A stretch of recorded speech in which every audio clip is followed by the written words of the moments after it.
Let's go back to our earlier story of the closure of Daniel Domelevo, Auditor General. And Edem Senano is back on the phone.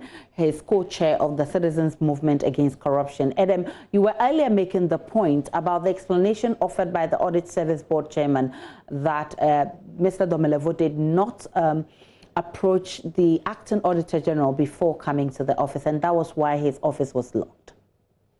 Well, I was making the point that that's a very incredulous point or statement he was making. I mean, all of us go on leave. When I'm on leave and I'm coming back to the office, I don't start telling people who are acting, I'm coming if I'm passing by and come to check my mail or, say hi to friends.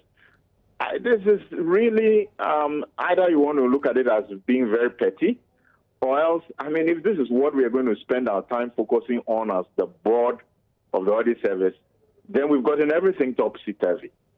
This does not actually explain why an office of a substantive, independent auditor general who is on leave should have the lock stay. At this point, if anything has been tampered with in that office, who do we hold responsible? I don't think that this flies at all. But what should have been the ideal situation, Mr. Senano? Well, the ideal situation is simply that the man is on leave. He's coming to his office. It's the office he's occupied all this time.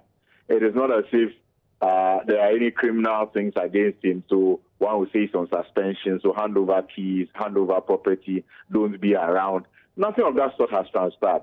In a normal circumstance where you are taking your leave, and remember that leave is at the behest of the person, it's not the employer.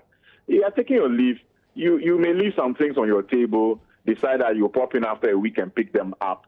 You may want to check your mail. This should not have been an issue at all.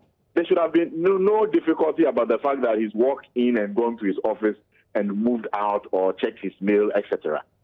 Really, it just doesn't make sense. You've been appalled by this whole leave issue and the matters arising out of it. What does the Citizens Movement Against Corruption intend to do about this situation? Well, as you know, together with over 500 civil society organizations, and I like to stress the fact that this is extremely rare.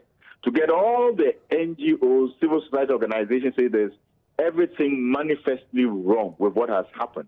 It's very unusual, and this is happening because we can look into the future, and nobody needs to be a prophet to tell us that this precedent sets us back more than 20 years, because you can have a situation where a presidency says the Chief Justice should go on leave at a critical time, or the Electoral Commissioner. It just doesn't make sense. So, in any case, we think that it's an illegal position. There are many of us who have spoken up against it. We are currently part of the processes in court. But besides that, we'll continue to count down to make sure that the checks and balances or the constitutional arrangement sticks to project will be guarded. We should not leave this and then down the line we'll look back and say we regret it. This is slippery slope and it is dangerous.